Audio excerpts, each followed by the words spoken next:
The first thing I have to say is that when I've been listening to people here, they're speaking for me also. I mean, that should be obvious, but I suppose that's the beauty of a weekend like this. So. There's something I'd like to explore with you. If you can help me, that'll be wonderful. And it is relevant to what other people have been talking about also. I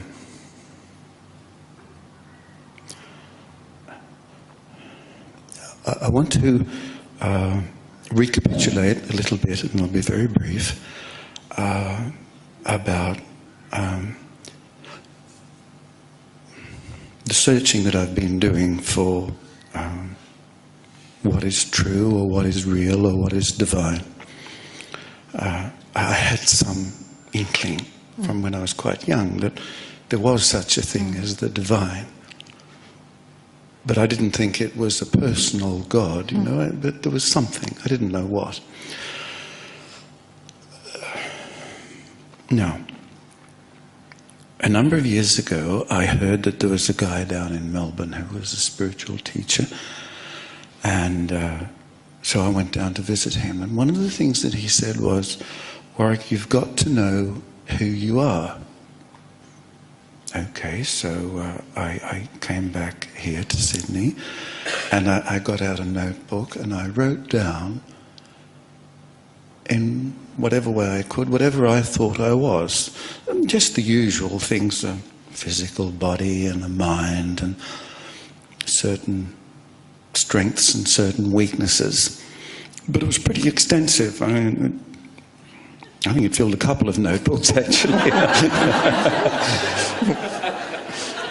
Anyway, so I went back down to see him sometime later, and I said, well, you know, I've done what you suggested, and I got the material out. And he said, oh, my God. And that was that. What did he do with the notebooks? No, I took them home, but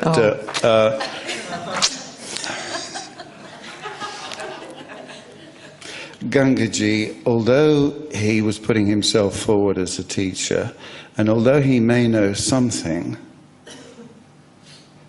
he's taken that one little thing that he knows and he's run with it, you know? I don't think he's really a teacher at all. But you try it, you know. Somebody says they're a teacher, okay, I know that I'm not, I know that I don't know. Somebody says they do know, let's try it and let's see what happens. Anyway, there was another guy, I was talking to him, and he said to me, who do you think you are? Not in a nasty sense, you know. Who do you think you are? It wasn't like Clint Eastwood, you know. So I said, oh, well, yeah, right. Well, I've actually made an inquiry into that. So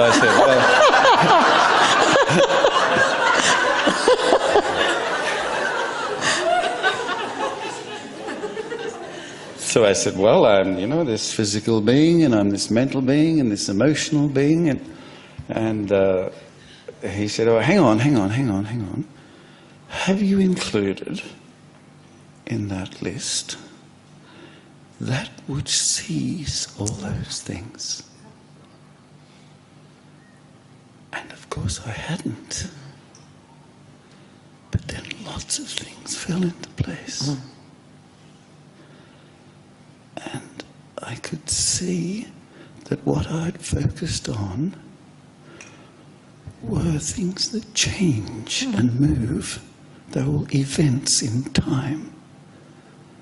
But that which sees them all doesn't move and doesn't change. And in fact doesn't exist in time at all. It's eternal. And then I saw that eternity is not time going on and on and on. Eternity doesn't go anywhere. And a lot more things fell into place. And I devised these two terms, I as consciousness and I as a person. And then someone said to me, now Warrick, this I as a person, is that you, or is that something which you observe, something which... Yeah, right. It was terrific. So you might say, okay, well, why aren't I at home in bliss? But I'm not. I'm here wanting to explore this with you, because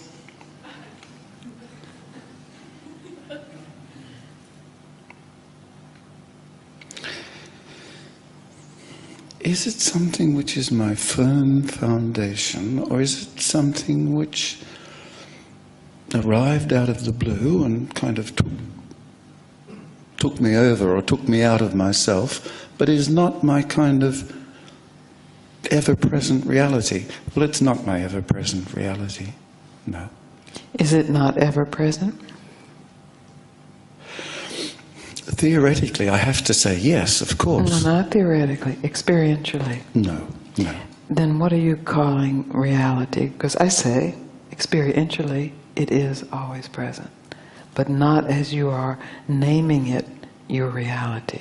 So even if you're calling it consciousness, and that consciousness is a thing, that's not consciousness or awareness, and that awareness is a state. That's not the awareness that is being spoken of and that you realized.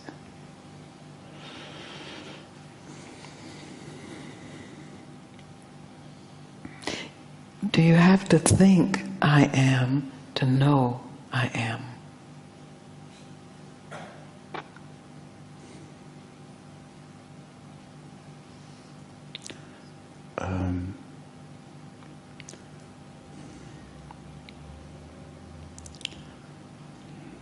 It's a difficult question. You know, when I was 14, my parents belonged to a very strict, narrow religion, and it was necessary that you believed in it or you were going to suffer awfully. And I went out into the world and I met all these people who seemed to be just as nice people as my parents, and more so. And they didn't believe what my parents did. And I remember going through this turmoil thinking, what can I know for sure? And the answer that came to me was, I know that I am. That's right. I was 14 at the time. This is, yeah. I can be absolutely, I mean, you can't deny that you are. Even if you're denying it, it's coming from being it. And yes. even if all of this is an enormous hallucination. Yes, that's right. Still, somebody has to be having this hallucination. That's right. Yes. That's right. And if this body is an hallucination, that's right. Something is having that's this right. an hallucination. Without thinking, I am. You always know I am. Yes. That's yes. right. Yes. Yes. Without saying I am this body or I am consciousness. Without saying either one of those, without having to choose. Yes. Yes. I am. Yes. Forget consciousness, forget the body. I am still is here. So you said a wonderful thing the other night. You said you can't try to be still. Oh, that was great. But it's obvious you can't, because trying is not that's being right. still, you know. That's it's self-defeating. It's like saying, I am not. That's right. Yes, exactly. Yes, it's a contradiction in that's right. terms or something, yes. But you can recognize what is always still, and you already have recognized that. Yes. And that changes everything. Unless you start making that another thing. Do you think I might have done that? A touch. But that's understandable, isn't it? Yes, it's natural. Yes. That's a function of the mind. Yes, yes. It gets astounding information. Yes. And then makes it its own. So that's nothing wrong with that, but you still have the capacity to see through that and see what's untouched by that. Just like you saw what was untouched by your notebooks full of self-definition. Yes. Always, self-evidently, I am.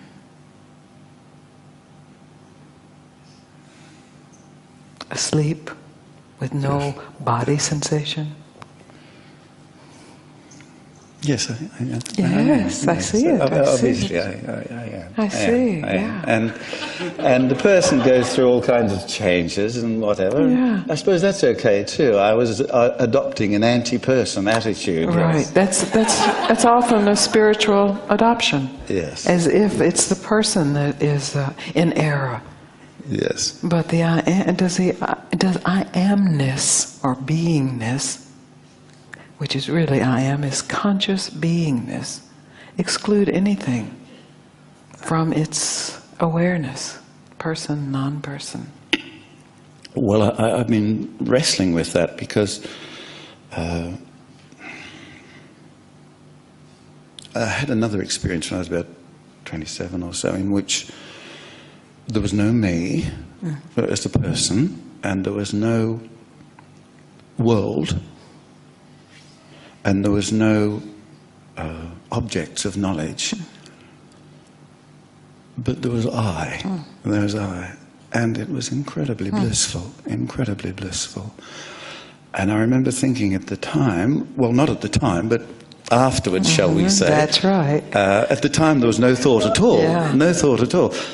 That was a state that I went into, and that'd be great if you could go into that state, you know, from every so often. And I think this was trying to include the larger within the smaller. Right, Yeah. that's right. Well, actually, that was not a state. No. For a moment, your mind was in alignment. Your mind was in a state. But that's here right now, isn't it? Isn't that holding this conversation and whatever sensations are here? And isn't the stillness and the silence what thought itself is made of? Thought is made of stillness and silence? When you examine thought, what's its substance? I don't know. I've often wondered about that. So that thought, I've often wondered about that. Just examine that. What's it made of? What's its substance?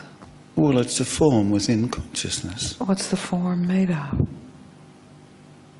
Well, it's a form of consciousness. Exactly. It's consciousness taking a certain form. Yeah.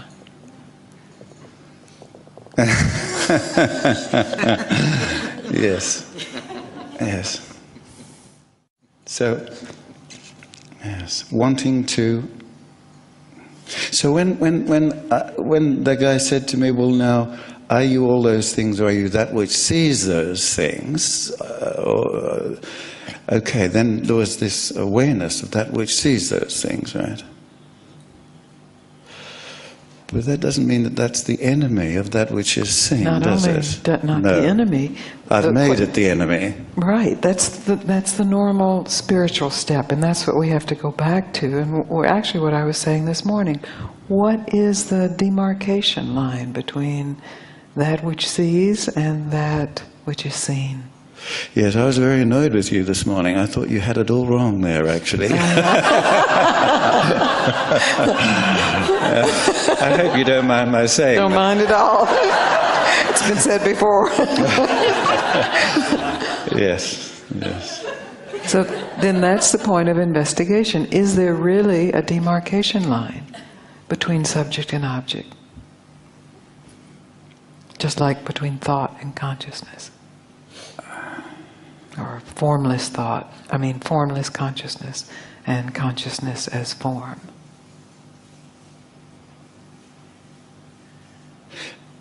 So the question that you asked me, would you ask it again, Yes. please? What is the separation between you as person and you as consciousness? Is there a real separation? Well, no, there is no separation. From the viewpoint of I as a person, not knowing that I am essentially consciousness, But that's not the viewpoint, because you already know you're essentially consciousness. So I'm saying, knowing you're essentially consciousness. Yes. What is the separation between you as consciousness and you as person? Well, from that viewpoint, there is no separation. Exactly. No. That's it. From that viewpoint. Yes, because that's the viewpoint.